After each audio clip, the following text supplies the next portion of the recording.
Liburan bersama teman memang sangat menyenangkan. Seru. Tetapi banyak pula acara liburan yang malah berubah menjadi pengalaman seram, mengerikan. Salah satu teman akan bercerita pengalaman seramnya ketika menginap di Villa Puncak, Bogor. Lumayan kan? Villa gratis. Rimba bilang begitu.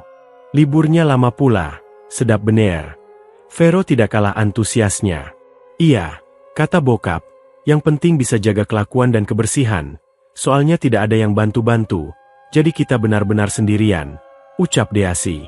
Percakapan menyenangkan itu terjadi di dalam kampus, tempat kami semua berkuliah. Oh iya, aku Bara, mahasiswa angkatan 2016 salah satu universitas di Jakarta. Bersama dengan 4 teman segeng, di pertengahan 2018, kami berencana untuk mengisi liburan dengan menginap di villa yang letaknya di kawasan Puncak, Bogor.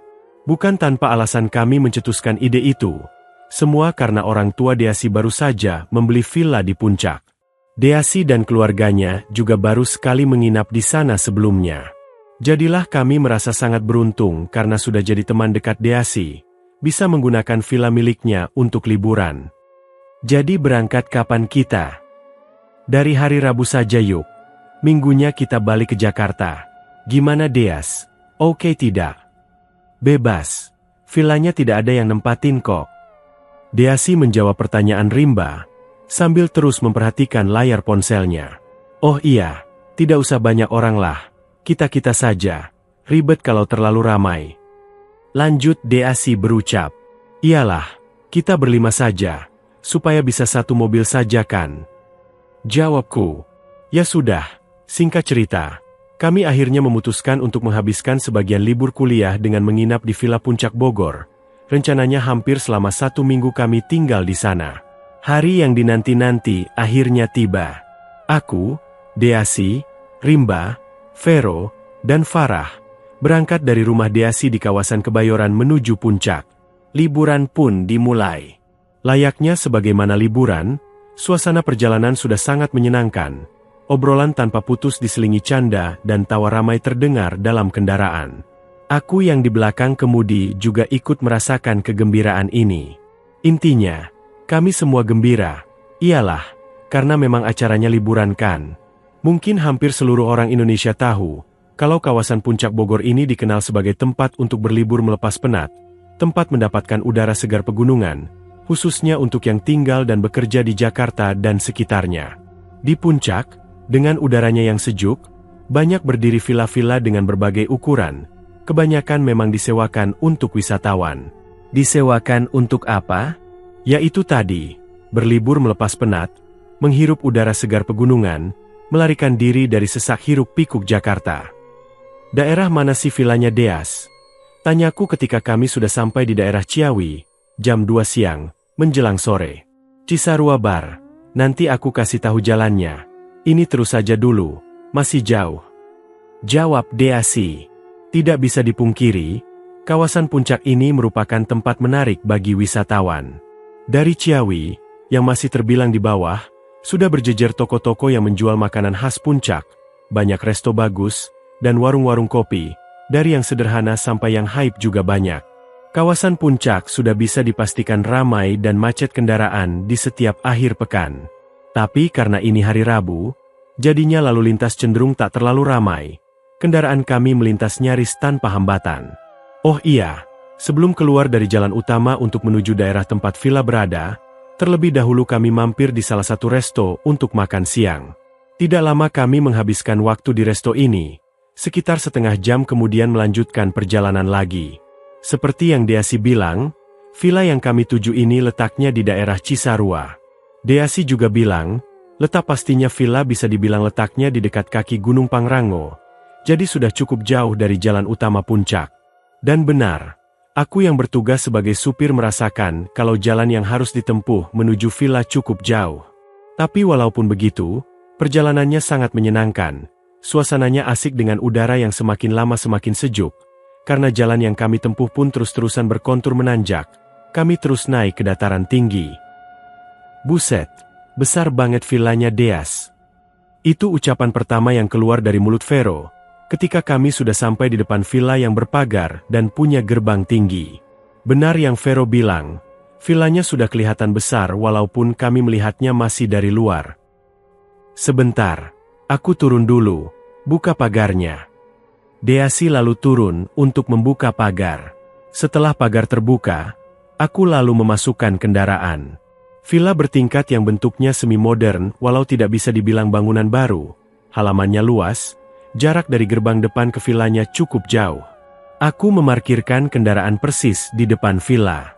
Setelah turun kendaraan, kami lalu melihat-lihat sekeliling. Walaupun lebih sering kosong, tapi villa ini kelihatan sangat rawat. Rumput indah menutup hampir seluruh permukaan halaman dan pekarangan. Beberapa pohon besar berdiri subur di bagian sudut-sudutnya. Sambil berbincang menyenangkan, kami tidak langsung masuk ke dalam villa, tapi memilih terlebih dahulu melihat-lihat ke bagian belakang. Wah, kolam renang. Nyaris bersamaan kami girang berteriak, mengetahui ada kolam renang di belakang. Sengaja aku tidak ngomong dari awal, biar surprise. Kata Deasi, kolam renang yang menurutku ukurannya cukup besar. Airnya bersih kelihatan terawat, sekitarannya juga sangat bersih. Halaman belakang ternyata lebih luas dari halaman depan. Selain kolam renang, ternyata di belakang juga ada bangunan lagi, namun ukurannya tak terlalu besar, sepertinya diperuntukkan untuk tamu. Di pinggir kolam juga ada 2 gazebo kecil yang sangat pas sebagai tempat nongkrong dan berbincang.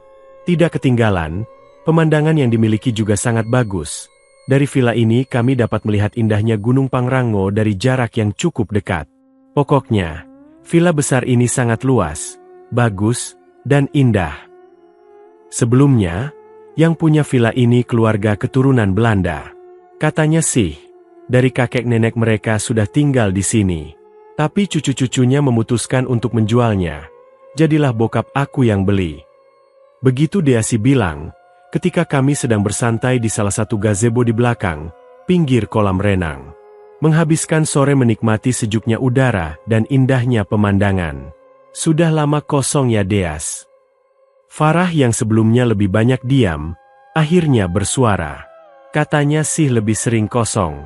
Tapi kadang katanya ada yang nyewa juga. Walaupun jarang, karena katanya villanya terlalu besar. Begitu sih kalau kata Pak Rustam, penjaga yang suka villa ini. Begitu Deasi bilang. Terus, Pak Rustamnya kemana? Tanyaku. Dia lagi ada keperluan, baru bisa datang nanti hari Sabtu. Jawab Deasi. Kami semua, tiba-tiba kompak bengong mendengarkan cerita Deasi. Tenang ajalah, tidak ada hantu kok di sini. Aku tahu apa yang sedang ada di kepala kalian. Deasi dengan ketawanya yang khas membuyarkan lamunan kami. Iya sih, apa yang Deasi bilang memang benar. Sempat terlintas di kepalaku, kalau mungkin saja villa ini angker, karena lebih sering kosong tak berpenghuni. Tapi ya sudahlah, aku dan teman-teman yang lain mencoba mengabaikan pikiran jelek itu, lebih memilih memaksa diri menikmati suasana dan keindahan sekitar. Terus berpikir positif. Sampai akhirnya nanti, ada beberapa kejanggalan yang kami alami selama menempati villa ini. Aku ke kamar dulu sebentar. Aku bilang begitu, lalu meninggalkan teman-teman semuanya tetap kumpul di gazebo. Hari sudah menggelap. Sinar matahari hanya menyisakan percikan warna jingga tipisnya. Sudah jam 6 lewat sedikit. Aku melangkah masuk lewat pintu belakang. Yang pertama ditemui ketika sudah di dalam adalah dapur yang ukurannya besar. Kemudian kalau berjalan sedikit lagi akan ditemui ruangan kecil tanpa pintu yang aku tidak tahu peruntukannya. Ruangan kecil ini berhadapan dengan kamar mandi. Setelah itu akan ada ruang makan dengan meja oval yang besar. Setelah ruang makan tentu saja ada ruang tengah yang cukup besar ukurannya. Seperti yang sudah aku ceritakan tadi, villa ini bertingkat. Di lantai bawah ada 2 kamar tidur, di lantai atas ada 3. Kami semua memutuskan untuk menempati kamar atas, karena di atas memiliki teras yang menyajikan pemandangan pegunungan. Tak lupa, dalam perjalanan menuju kamar aku juga menyalakan setiap lampu yang ada di dalam, mengubah gelap suasana menjadi agak terang. Tangga menuju lantai atas letaknya di antara ruang tengah dan ruang makan. Tangganya berbentuk lorong karena tertutup dinding ruang tengah. Tak lama, akhirnya aku sampai di kamar atas. Rencananya, aku hendak mandi, makanya tujuan ke kamar adalah untuk mengambil perlengkapan mandi. Deasi bilang juga sebelumnya, kamar mandi di lantai atas belum bisa digunakan, masih dalam perbaikan katanya. Jadi kamar mandi hanya ada di lantai bawah. Ya sudah, setelah selesai aku langsung turun lagi ke bawah, menuju kamar mandi. Menuruni tangga lagi, lewat ruang tengah lagi, ruang makan, dan akhirnya sampai di depan kamar mandi. Nah, tadi sempat aku bilang kalau di depan kamar mandi ada satu ruang kosong tanpa pintu yang aku tidak tahu apa fungsinya.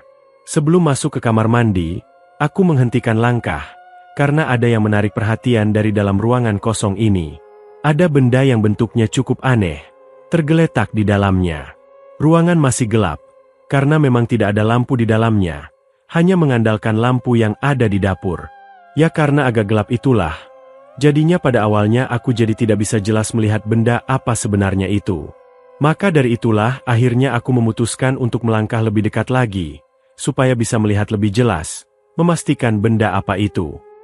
Ketika sudah cukup dekat, bentuknya mulai jelas terlihat, berbentuk 4 persegi panjang, berwarna gelap. Awalnya, aku pikir ini adalah sebuah meja panjang, tapi kemudian pikiranku berubah, karena benda itu terlalu rendah kalau itu adalah meja. Ketika hanya berjarak tinggal kira-kira 1 meter, akhirnya aku bisa tahu dengan pasti benda apakah itu sebenarnya. Terkejut, terperanjat, pada detik awal aku terkesima seperti terhipnotis. Detik berikutnya langsung melangkah cepat pergi dari situ lalu menuju gazebo belakang, di mana teman-temanku berkumpul semuanya. "Kenapa kamu bara? Seperti abis maraton ngos-ngosan begitu?" tanya Vero ketika aku sudah sampai. "Deas, ruangan di depan kamar mandi itu tempat apa sih?" tanyaku sambil terus berusaha mengatur nafas. "Nantinya mau jadi gudang bersisih. Kenapa memangnya?" Deasi menjawab, diakhiri pertanyaan. "Tadi, aku lihat ada peti mati di dalamnya. Memang ada peti mati di situ, Deas? Keluarga kamu sengaja naruh peti mati di situ?" Aku bilang begitu dengan nafas yang masih juga tersengal. "Peti mati? Jangan bercanda kamu ah. Mana ada peti mati sih? Tidak ada, tidak ada." Deasi menjawab dengan terperanjat. Jelas sekali ada kekagetan di wajahnya.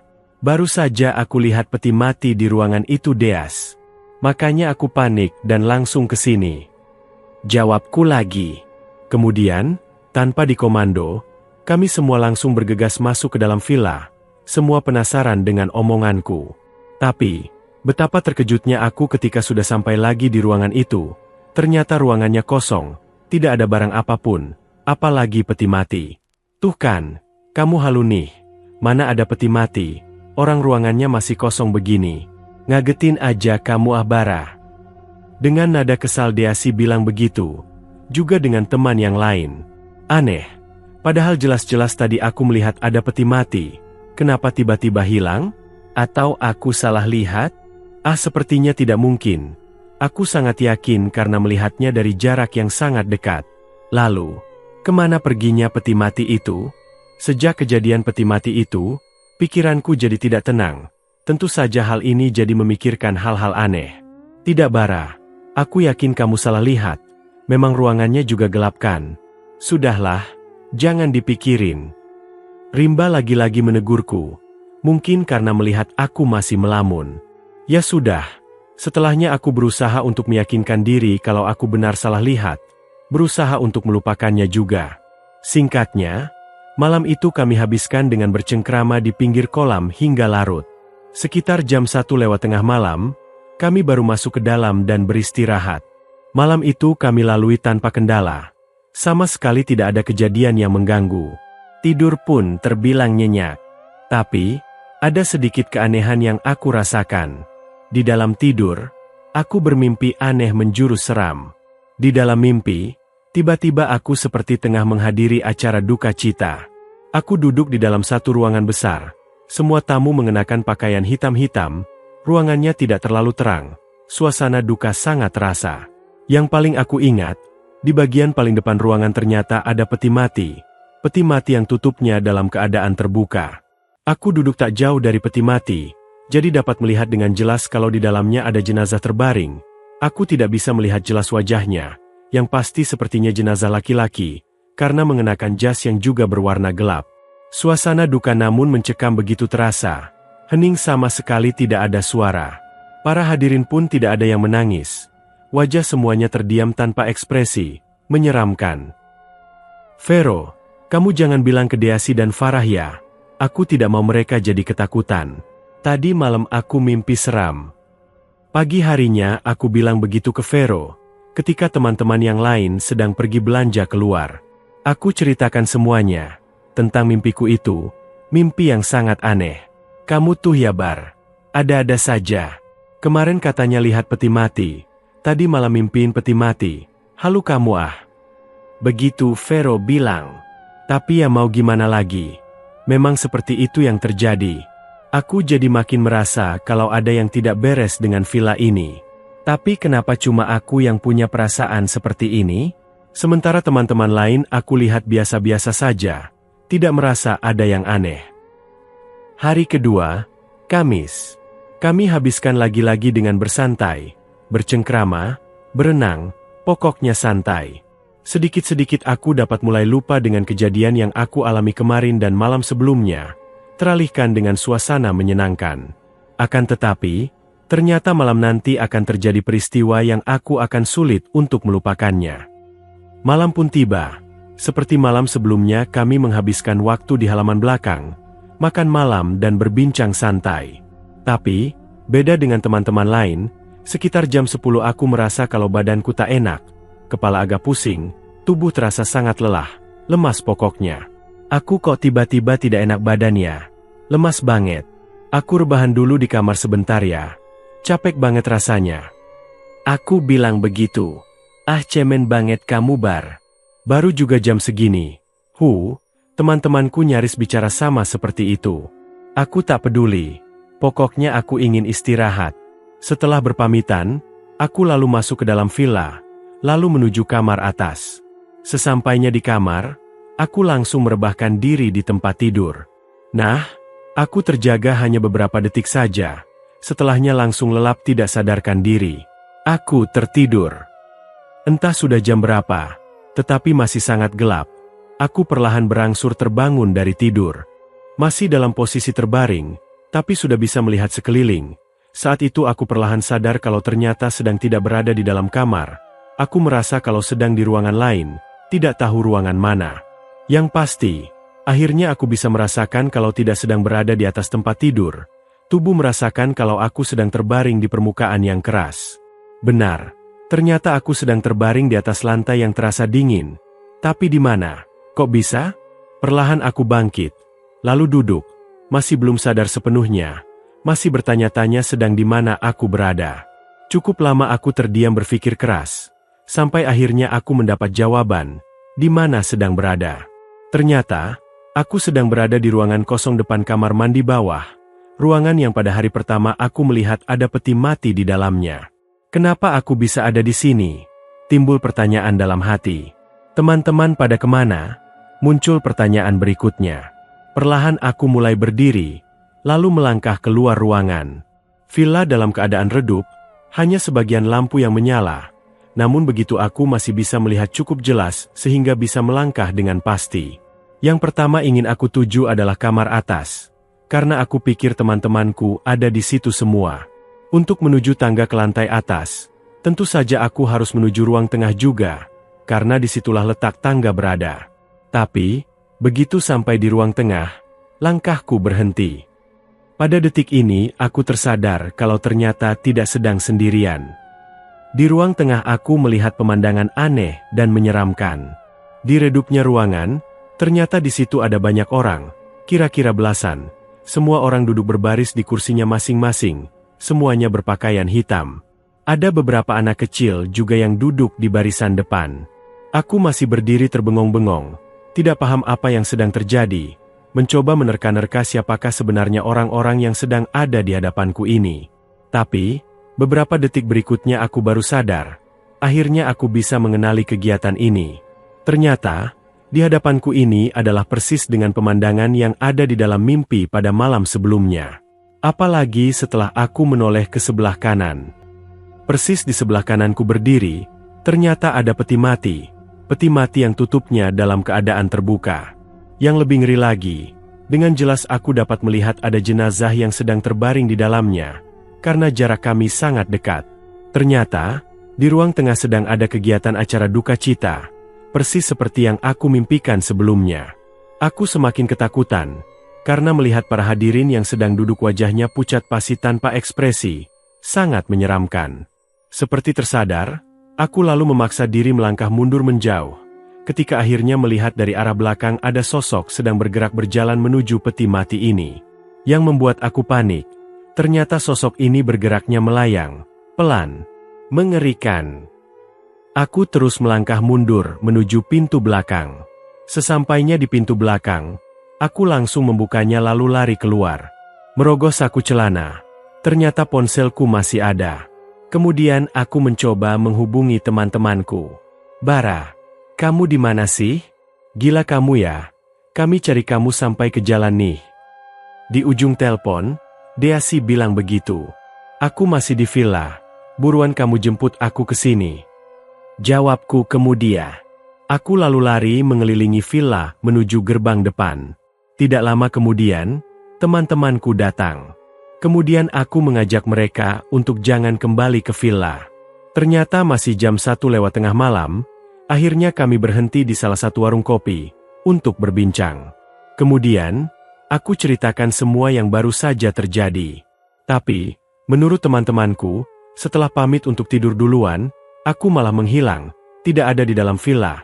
Teman-teman sudah mencari ke setiap sudut villa, tapi mereka tidak menemukan aku hilang. Makanya, mereka lalu berkendara keluar villa. Mereka pikir aku sedang keluar sendirian. Padahal, sebenarnya aku masih ada di dalam villa.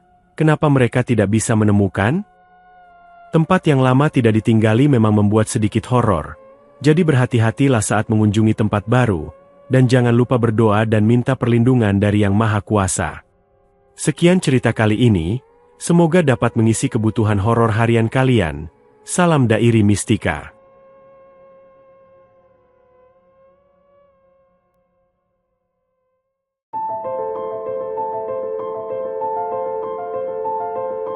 Oke teman-teman, ceritanya selesai sampai di sini. Bagaimana menurut kalian cerita kali ini? Tuliskan di kolom komentar, dan nantikan kisah-kisah lainnya. Tetap di channel Dairi Mistika.